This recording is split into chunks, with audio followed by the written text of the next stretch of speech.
Carthage, from maritime empire to the ashes of the Punic Wars.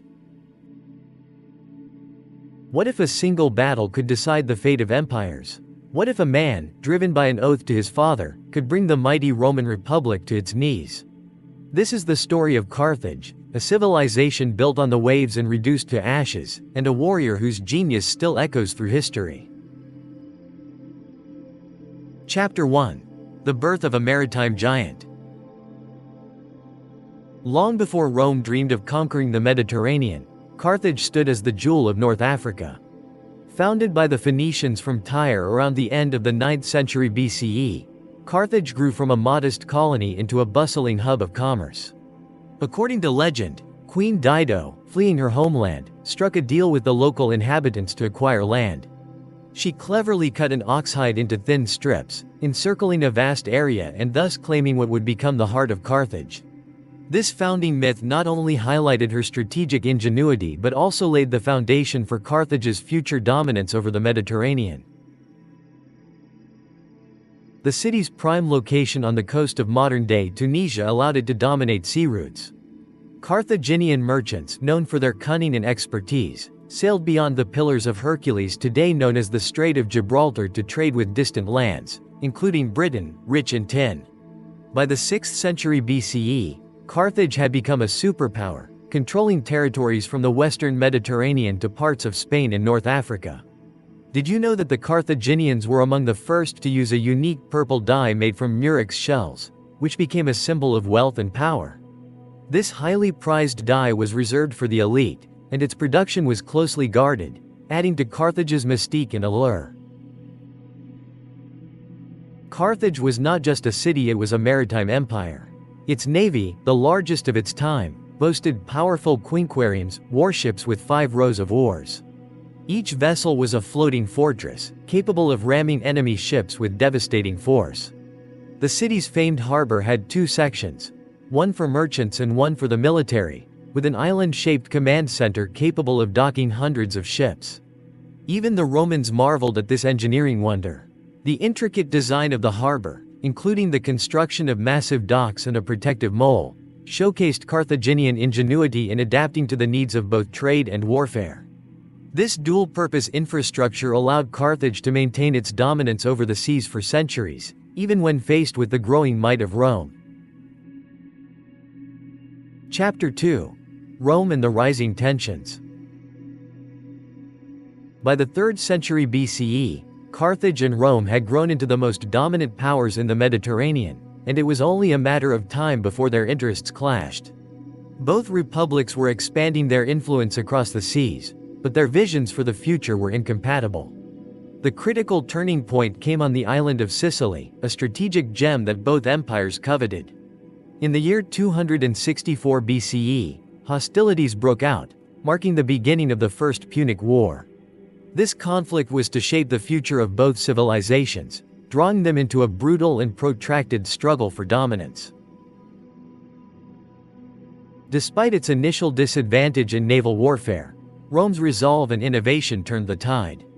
While Carthage boasted a mighty fleet of warships, the Romans, unskilled in naval combat, swiftly adapted by constructing an impressive fleet of their own. They introduced the corvus, a clever boarding device that allowed Roman soldiers to turn naval engagements into land-style battles, where their superior infantry tactics gave them an edge. This innovation helped the Romans win several crucial sea battles, demonstrating their ability to outthink their opponents, even when outmatched in experience. The war raged for more than 2 decades, with both sides enduring heavy losses. In the year 241 BCE, after a series of defeats and mounting pressure, Carthage was forced to surrender. The Treaty of Lutatius marked the end of the First Punic War, leaving Carthage to relinquish control of Sicily, its vital source of wealth and strategic power. In addition, Carthage was burdened with a crushing war indemnity that would strain its finances for years to come. But the aftermath of this defeat was not merely a setback. It sowed the seeds of resentment and determination, especially within the Barca family, who had long been Carthage's military backbone. As Hamilcar Barca, the legendary general, retreated with his forces, he imparted a chilling piece of advice to his young son, Hannibal: never trust Rome. This sentiment would echo through the generations and set the stage for the inevitable Second Punic War, where Hannibal's name would become synonymous with Carthage's bitter vengeance against the rising power of Rome. Chapter 3: Hannibal and the March Through History. If Carthage had a hero destined to challenge fate, it was Hannibal Barca. Born in 247 BCE, Hannibal inherited not only his father's military prowess but also a deep hatred for Rome. His father, Hamilcar Barca, had made a vow to bring vengeance against Rome after the First Punic War, and it was Hannibal who would carry that torch. When war broke out again in 218 BCE, marking the beginning of the Second Punic War, Hannibal chose a path that few would dare. He led his army from the Carthaginian territories in Spain, across the formidable Pyrenees Mountains, through Gaul, and over the treacherous Alps into Italy, a remarkable feat that shook the ancient world.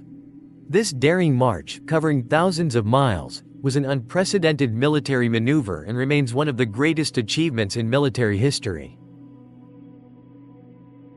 Did you know that Hannibal's army included war elephants? These majestic creatures, though many perished in the harsh Alpine crossing, were symbolic of Hannibal's boldness and strategic thinking. Their sheer size and intimidating presence struck terror into the hearts of the Roman soldiers, who had never before faced such an unusual and formidable force. The sight of the elephants marching through the snow-capped Alps is one of the most iconic images of the Punic Wars, demonstrating not only Hannibal's tactical brilliance but also his ability to inspire fear and awe in his enemies. Hannibal's genius reached its zenith in 216 BCE, at the Battle of Cannae, where he achieved one of the most stunning military victories in history. In this battle, he encircled and annihilated a Roman force of nearly 80,000 soldiers, employing a masterful double envelopment strategy that remains a textbook example of battlefield tactics. The defeat at Cannae sent shockwaves through Rome and left it reeling, yet despite his successes, Hannibal could not break the will of the Roman Republic. Even though he controlled much of Italy for years, the Romans, undeterred by the losses, kept fighting back with tenacity. Ultimately, it was Rome's resilience that tipped the scales. Under the leadership of Scipio Africanus, the Romans brought the war to Carthage's doorstep, culminating in the decisive Battle of Zama in 202 BCE. Hannibal, facing a master tactician, was finally defeated. However, after the war, an interesting turn of events unfolded. Scipio, who had bested Hannibal in battle, came to deeply admire his adversary's intellect and military acumen. In a rare act of respect, Scipio sought Hannibal's counsel on matters of war, recognizing the brilliance of his once feared foe. Chapter 4: The Final Blow. Rome's thirst for revenge was as relentless as the waves crashing against the shores of the Mediterranean. The Third Punic War, which began in 149 BCE, marked the beginning of the end for Carthage. The city had already suffered from the wounds inflicted by previous wars, but it was not a defeated power yet. Despite Carthage's resolve and the leadership of Hasdrubal, who commanded a spirited defense, the city found itself trapped within its walls. The Romans, having learned from their past defeats, brought all their might to bear, surrounding Carthage in a siege that would last for 3 grueling years. The siege itself was a brutal affair, with both sides suffering immense casualties. The Carthaginians, desperate to stave off their inevitable fate, fought valiantly, but the Roman military machine was too powerful, too well organized. In the final days of the siege, when it seemed that all hope had been lost, the Roman legions breached the city's walls. As Roman soldiers poured into the streets, they began their merciless assault, looting, killing, and ultimately setting the city ablaze. The fires that consumed Carthage were said to burn for days, leaving nothing but smoldering ruins in their wake. Survivors were captured, enslaved, or left to perish. Amidst the chaos, the Roman general Scipio Aemilianus stood watching the devastation. It is said that as he gazed upon the destruction of Carthage, he wept, quoting the ancient Greek poet Homer, fearing that Rome itself might one day fall to the same fate. His sorrow was a stark contrast to the triumphant cries of his soldiers. In those final moments, Carthage's centuries-long dominance over the seas and its once great empire crumbled into dust. Did you know that some sources claim the Romans salted the earth to prevent Carthage's rebirth? This dramatic image of Rome's vengeance persists in popular imagination, but modern historians suggest it may be a myth, a later embellishment. While the destruction was catastrophic, there is no definitive evidence that the Romans engaged in salting the land, an act both cruel and futile in terms of ensuring permanent desolation. Nevertheless, the fall of Carthage marked the end of an era, and with it, the ultimate consolidation of Rome's power over the western Mediterranean. Carthage may have fallen, but its legacy endured.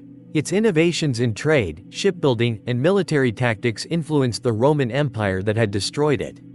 Hannibal's strategies continued to be studied by military leaders from Napoleon to modern generals. Centuries later, Carthage rose again as a Roman colony and became one of the most prosperous cities in the empire. Today, visitors to Tunisia can walk among the ruins of the once great city, where echoes of a mighty civilization still whisper through time. And so, the story of Carthage reminds us, empires may fall, but their stories live forever. After all, history is not just about who wins or loses, it is about who dares to dream, to fight, and to leave a mark that time cannot erase. And that's it, thanks for watching. If you enjoy exploring historical worlds, be sure to like and subscribe so you don't miss out on more exciting stories.